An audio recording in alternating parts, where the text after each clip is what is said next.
सभी माता बहनों को राम राम। एक विजय एक बढ़िया सा भजन सुनाऊंगा, सुन लियो। पसंद आता तो लाइक करियो, शेयर करियो, चैनल में सब्सक्राइब करियो। पड़े केवाड़ मनाए सत्संग में जाना से खुले पड़े केवाड़ मनाए सत्संग में जाना से लाख 84 कट जाए मन गुरु बनाना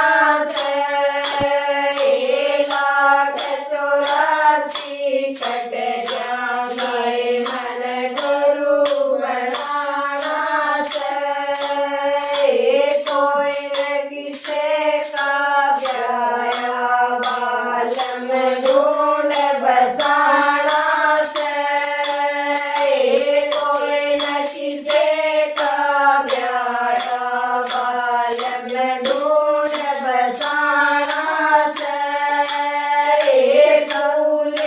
पड़े केवाड़ मनाए सत्संग